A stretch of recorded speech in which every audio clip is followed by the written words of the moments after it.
Brought to you by Agilus Diagnostics. Health test की बात आती है तो मैं भरोसा करता हूँ India's largest diagnostics company Agilus Diagnostics. खुद को टेस्ट करते रहो।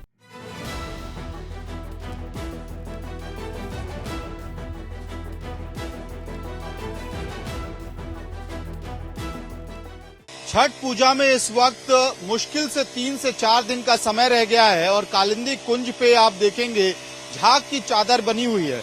अगर घाट पे खड़े होंगे तो झाग इतनी ज्यादा है कि पूरा का पूरा आदमी इसमें ढक जाएगा।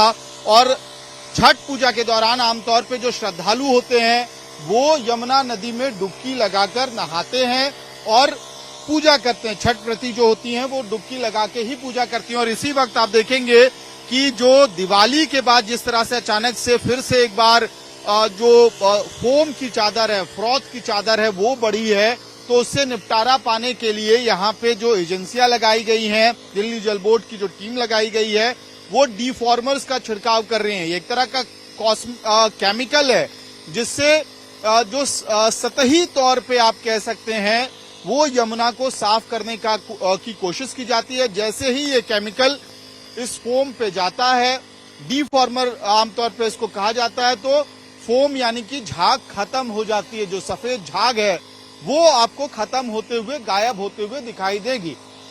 लेकिन इसको आप ऐसा समझिए कि एक कॉस्मेटिक इलाज है। इससे यमुना नदी कोई साफ नहीं हो रही है।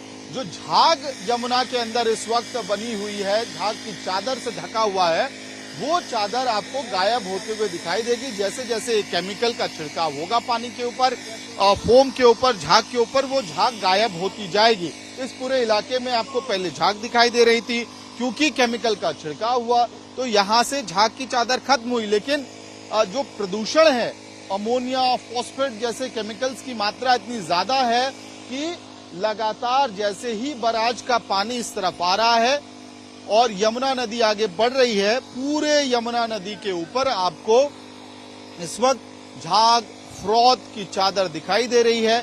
सवाल यही है कि आखिर कब तक इस डिफॉर्मर के सहारे सफाई के दावे किए जाएंगे और क्या छठ पूजा के आसपास श्रद्धालुओं को ऐसी स्थिति मिलेगी कि यमुना में डुबकी लगाकर आप पूजा कर सकते हैं या नहीं। हालांकि फिलहाल पहले से ही यमुना के अंदर आकर छठ पूजा करने पे फिलहाल कई सारे प्रतिबंध लगे हुए हैं, लेकिन ऐसी स्थिति के बावजूद लोग छठ में पूजा करने यमुना नदी के अंदर जरूर आते हैं।